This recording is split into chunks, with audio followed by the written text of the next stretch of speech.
I'm your host, Brian Callanan. From national election results to local leaders leaving office, it's been a tumultuous political year, from the state of Washington all the way to Washington, D.C. Donald Trump is headed back to the White House with Republican control of the House and Senate. Thank you very much. Thank you. But Governor-elect Bob Ferguson, with a Democrat majority in Olympia, says he's ready to push back on any federal policies that might challenge our state's rights. There has been a lot of work for many, many months from my team to prepare for this. Seattle's political scene has seen some shakeups, too. I'm sorry that this budget will cause more harm, and that's why I will be voting no today. Councilmember Tammy Morales says her colleagues have created a toxic work environment. She'll step down in 2025 with 3 years left in her term. The city will also need a new Department of Transportation director next year, about 2 years after the last one was sworn in. We have challenges, but we also have solutions. Plus, longtime county executive Dow Constantine says he won't run again, with major problems like homelessness still needing regional help. I think the city's approach has definitely changed from the progressive council of years past. What are the top stories of 2024? Our panel of journalists weighs in. Her council colleagues scolding her on the dais, and she said enough's enough. The big issue in Olympia before the legislature and the new governor is going to be taxation. A year-end news wrap-up on City Inside Out.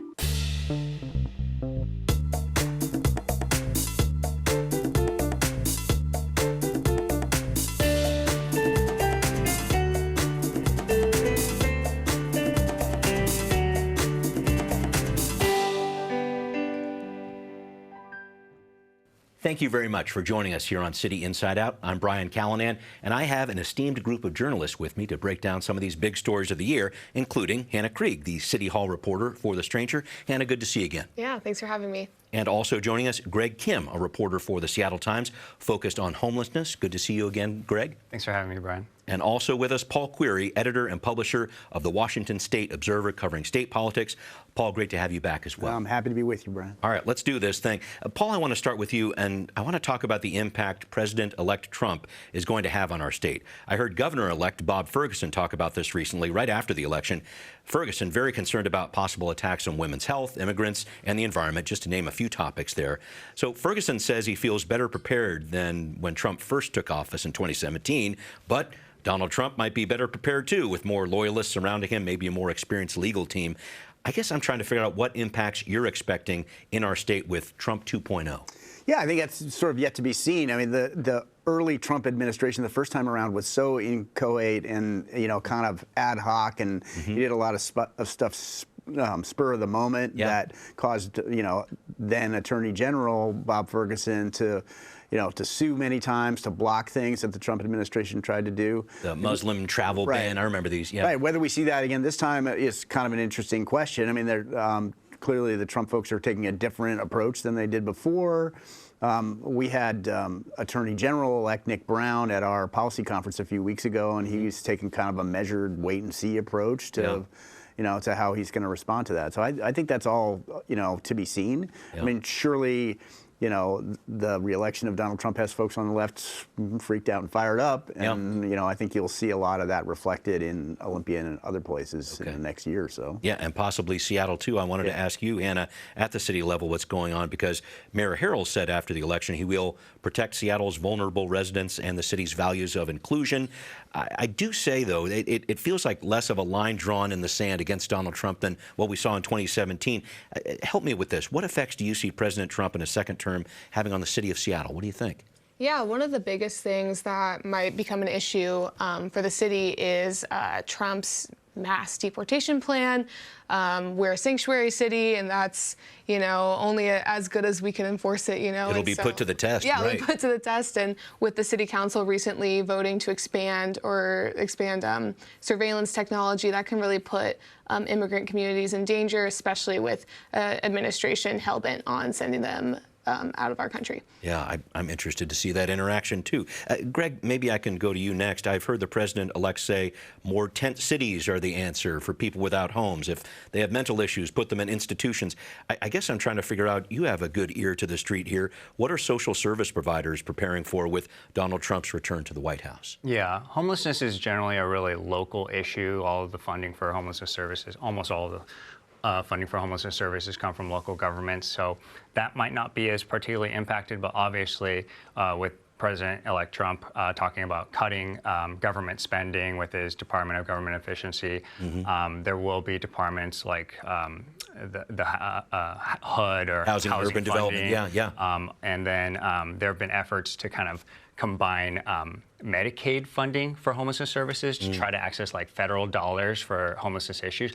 That might kind of like those efforts might slow down. Okay. And are social service providers worried out there? How would you describe it? I think they have yet to see what exactly the effects of Trump will be on homelessness, whether he will actually follow through on those tent city claims. I don't think that anyone has a real idea of like whether that's actually going to come to fruition or not, and how much they should worry, because homelessness has for so long been such a local issue. All right, we're going to wait for the other shoe to drop on January 20th. We'll see how that goes. Hannah, I wanted to make sure that I pointed this out too. We will have a new president next year, and as it turns out, a new council member representing District 2, Tammy Morales, stepping down. She says she is leaving a toxic workplace where all of her ideas were blocked. Her fellow council members say it wasn't personal. They just disagreed with her on policy. What happened here, for one, and who's going to replace Tammy Morales? What do you think? Yeah, I mean, I think that it's been in the air for a while that Tammy's been unhappy. You know, the council moved immediately to appoint her competition when there was a vacancy on the council earlier this year. Yeah, Tanya Wu back in January, right. And then there was issues with her legislation, like not going forward, and her council colleagues scolding her on the dais, and she said enough's enough, and she's gone. Who's going to replace her? We'll find out who starts applying those applications. January 2nd, yeah, and to the 9th. And I guess just to follow on that, I heard Council President Nelson say in a few different interviews that this isn't a toxic workplace. We want to invite people in. Who do you think they're going to try to put in that role? And I've heard this big debate over, should it be a caretaker who's just going to kind of be in that role and help things move along, or should it be someone who does want to run for office later on? Do you have a sense for that? I think if the city council wants to fill that spot with someone that they like, they should appoint a caretaker, because last time they appointed someone who decided to run as an appointee afterward, she lost so miserably. I think it is a turnoff to voters maybe to see someone who is appointed to a position of power without being elected. And so I think it would be smart for them to do a caretaker for their own interests. Okay, we'll see what the council does with that, but thank you for the insight there, too.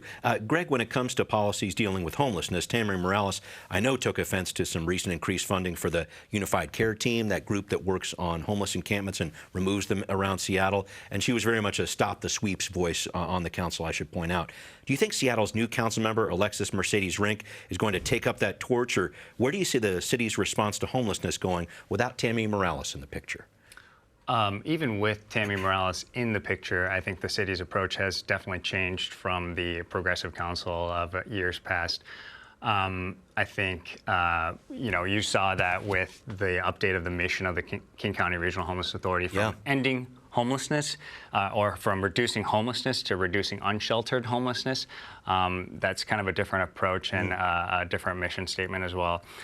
So I'm not sure that Tammy Morales leaving is going to change that. I think it's going to continue on the drumbeat. You've seen a little bit more focus on keeping areas that are in super high visible public areas clear, and less of an and increase on emphasis on that, less so on the housing component of addressing homelessness. I do think Councilmember Mercedes Rink is going to continue in the Morales progressive camp. She worked at the King County Regional Homeless Authority, which has historically been aligned with those progressive values. But And also worked with the Sound Cities Association. I think she's built some bridges too. I'm interested to see how she handles this issue. Do you have any feel for that yet? Have you talked to her yet on that one? It's interesting because she is now in such a minority. I'm not sure if she'll take the, torch-bearing, yelling approach of like, she's obviously not going to be able to achieve what she kind of stands for in terms of progressive values on this council on her own. Yeah. So whether she'll take that approach of, still yelling loudly, or if she'll kind of bide her time and build relations with fellow council members until she potentially has a majority down the line. I don't know what kind of approach she'll take. All right, Paul, get ready for the greatest segue of all time, because I know you don't cover Seattle politics directly, but I do want to talk about an idea that Councilmember Morales has been pushing for all the years she's been on the council, which is finding more progressive revenue sources. Is this the year the state legislature picks up on that idea? I think about the defeat of I-2109. I think about the governor potentially talking about a wealth tax here. What's going on? Yeah, the governor rolled out his budget this morning, and it has a wealth tax in it. It's a 1% tax on wealth over $100 million. It's figures to hit about 3,500 extremely wealthy people. Yeah, more than I make in a week, sure. That idea has been kicking around Olympia the last few years and hasn't really gone anywhere. But the legislature has gotten significantly more progressive in recent years, and there were a few sort of departures and new members this year, which kind of makes the path of that kind of thing a little easier, especially through the Senate. So I wouldn't necessarily be surprised to see that happen. The governor was really signaling budget austerity until this morning, and really kind of sort of came over the top with a budget that substantially increases spending overall in the future.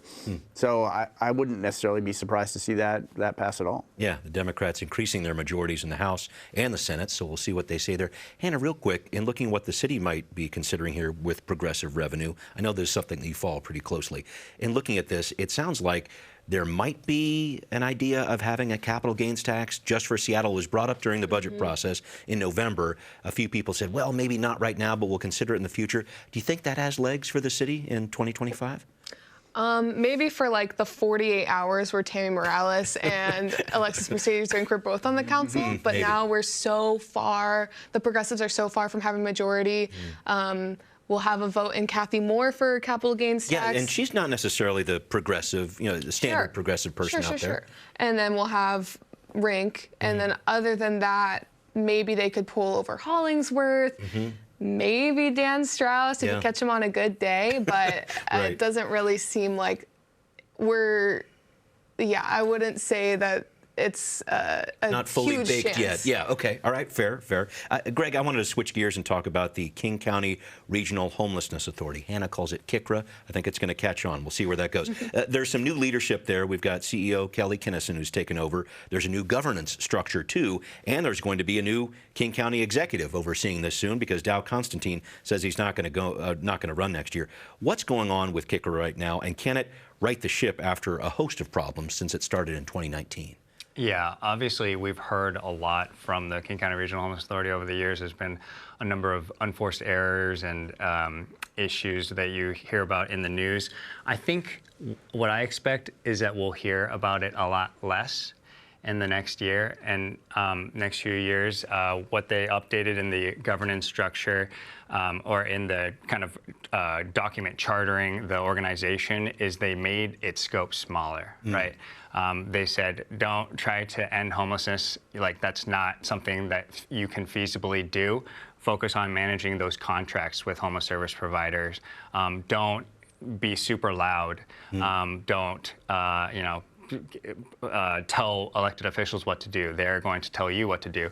And I think with this new CEO coming in, Kelly Kinnison, she's in a Q&A with me basically said, like, we are going to be more deferential to elected officials. We understand the reality of, the power structure here. Yeah. So that's what I expect. I expect it to be kind of a smaller, quieter organization going forward. Got it. Hannah, some thoughts on this, because I know a few members of the City Council have voiced their concerns about this agency and the way it's set up.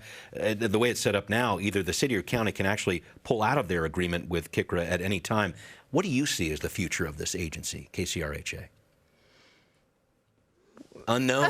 We'll see. Yeah. I mean, if it's getting smaller, it's getting smaller. I think that's what the current administration has been wanting, and so I think there was a time where KCRA was supposed to be an organization that was going to fight for this billion-dollar tax to get all this housing and solve homelessness, and it seems like now it's just like, please manage our contracts, which is a different goal, as Greg said. So. It is interesting to think about what it was and what it's turned into now. Paul, I'm not sure how much homelessness has been on the beat here. The year of housing, I know the legislature's been talking about that for the past couple of years here.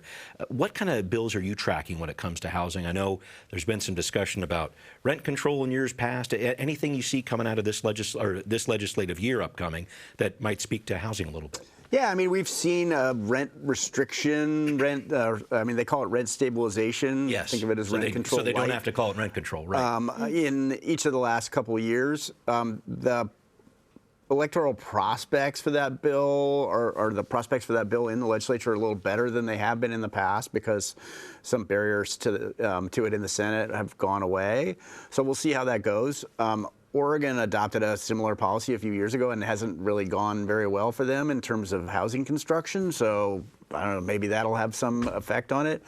Otherwise, there's been a lot of policy passed to try and drive both public and private sector housing development in the last few years. And housing production isn't really up, so I think that there's a lot of questions about what why this stuff isn't getting built, given all the interest rates really high. Sure. Yeah, and the economic climate for a lot of that stuff is just not that great right now in terms of the major investments that drive that kind of thing. So. Got it. I did want to talk about another question with you, Paul, and the one state initiative that did pass this past November was 2066, which would block several restrictions on the use of natural gas. It sounds like this one's going to be challenged in court. Tell me what's next for 2066. Yeah, I think the city of Seattle and some environmental groups challenged that on the basis that it covered more than one subject, which is if they are able to prove that in court, that would be unconstitutional, and the initiative might be thrown out. For the time being, I think it's probably going to put a hold on natural gas-related legislation in Olympia. It takes a legislative supermajority to overturn an initiative passed by the voters. So I'm not sure exactly what we're going to see on that.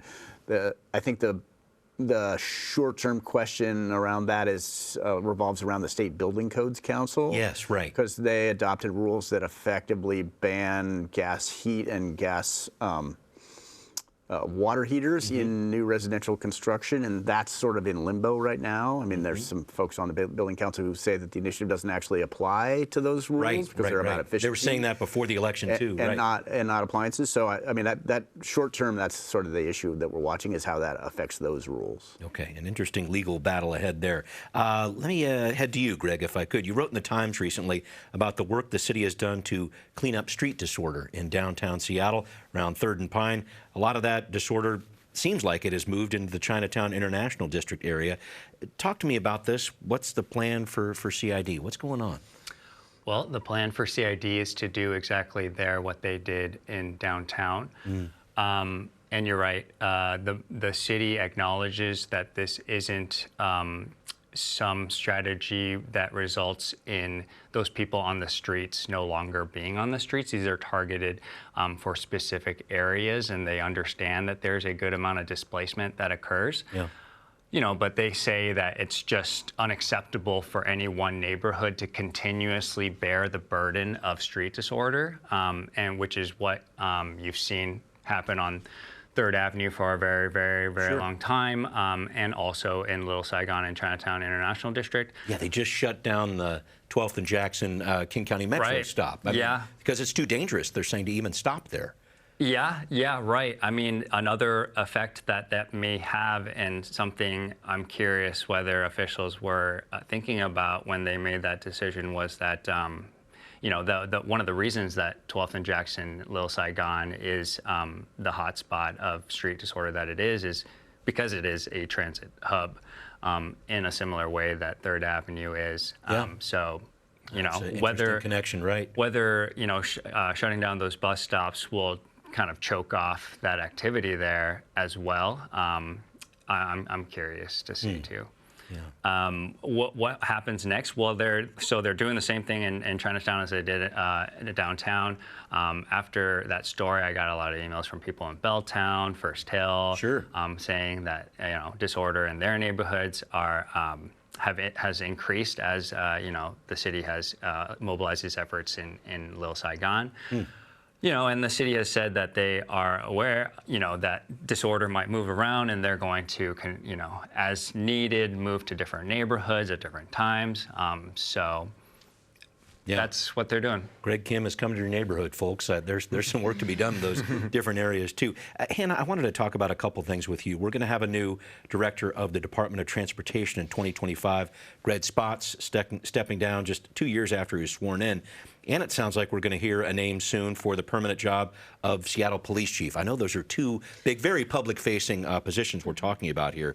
Some big changes in city leadership, I guess, bottom line for me. Can you talk about those roles and where you see Mayor Harrell making a choice there? What kind of people he's wanting around in those positions? Yeah, I mean, I'm not sure I'm not sure if there's anything he was disappointed in with Greg Spots for the SDOT position. He got a levy passed for him. Yeah, I guess you could say. Yeah, so I right. think maybe someone like Greg Spots. Okay. It sounds like Greg, he says he left on his own. Yeah. And then as for the chief of police, I'm not sure what he's looking for in that position either. I think those processes to find a chief of police are sort of opaque to the public, and it's unclear what he's looking for. Right. It sounds like we're just days away from hearing an announcement on that police chief position. It's that other question of, do you get someone from outside the department? Do you try to bring someone from inside the department? I know we've had some bombshell headlines recently about former Chief Diaz and some of the allegations that the city's throwing back at him. I don't know. They're trying to stabilize this department for sure, it sounds like. It's interesting because there's this talk of, the SPD's culture is so bad, and then they elevate Adrian Diaz, who came out of a nationwide search and just so happened to be in the department already and be the interim chief. Sure. And so it maybe does make sense to have someone from outside if they think the problem is the culture within SPD and not sort of the system of policing or other larger issues. Yep. So much going on there. They're trying to hire more women. I know that's been an issue for the SPD. They're trying to handle new situation with how do we do crowd control in the proper way. So there's a lot on the plate of that new chief coming in for sure.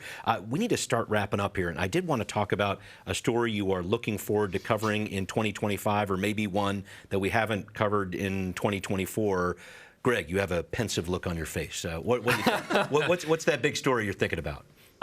Maybe not a story, but a trend that I'm kind of thinking about is on my beat, I've seen the issue of homelessness talked about in the public space go from one of homelessness to one of more action, less a state of being and more action-based. And what I mean by that is we're talking less about homelessness and talking more about street disorder, public drug use, misdemeanor crime. These things are really tied together, but we're talking about them in a slightly different way. I feel like one was a state of being, one is something you do, people are doing. Yeah. And I feel like when you talk about it like that, the approaches you take to the problems are a little bit different too. In the case that we're talking about public drug use, disorder, misdemeanor crime, you can take a more crackdown approach to it. Law enforcement approach? Law and order. And I'm curious how that will go move in that conversation will move going forward. Whether with Alexis Mercedes Rink getting elected, are we going to swing back to more progressive conversations and ideas, or are we going to kind of continue on the way that we've been going? I'm interested to see that too, because I know some services have to be part of the solution too, and I've heard that from a lot of council members. Hannah, maybe a story that I missed talking about with you from 2024, something you're looking forward to covering in 2025. Yeah, I'm excited to see what the council's next moves are going to be. The Housing Development Consortium and other landlords are looking to roll back a bunch of renters' rights and make big changes for tenant law in Seattle. And so it'll be interesting to see what of those issues the city council picks up and what the progressives will have to come to City Hall to scream about this time. Wow. Is it, how much notice we give people for an eviction, things like that? Is yeah, that? Okay. that, and then the roommate law is up for repeal, it sounds like, or the landlords want that. Sure. And the winter eviction moratorium, the school year eviction moratorium, the late fee cap, a bunch of stuff is on their wish list, and we'll see what the mayor and what the council decides they want to pursue. Looking forward to seeing that. Paul, a 2024 story we didn't talk about, or an issue you're focused on in the new year? So I think that the big issue in Olympia before the legislature and the new governor is going to be taxation this year. This is really, I've been watching Olympia for more than 20 years now, and this is really the first time that the state has confronted this kind of budget problem where there have been big progressive majorities in the House and the Senate that could theoretically, pass some kind of sweeping change in the state's tax structure. So that's, I think that's going to be the highest stakes argument this year, and it's going to be interesting to watch. Income tax doesn't get back on the table, does it? Well, I guess the Republicans have put a stop to that. Well, the court turned aside the opportunity during the capital gains tax argument to overturn the precedent barring an income tax. Right. But you're going to see things that are sort of income tax adjacent, certainly. I mean, you could read the wealth tax as, a form of income tax. Yeah. So interested to see what happens next. Thank you all for your input here, and we will be right back. What are people saying online about this year's top stories? One person writes, Trump won on the economy and the border, but mostly on identity politics. So we'll see how that rhetoric gets translated into action. Another person comments, we need someone who cares about the Chinatown International District to replace Tammy Morales. We'd like to know what you think. Send us an email at contact@seattlechannel.org or find us on social media. Great to get those comments, and very much thank you for your input as well to this great group of journalists here. I'm Brian Callanan. We will see you next time on City Inside Out.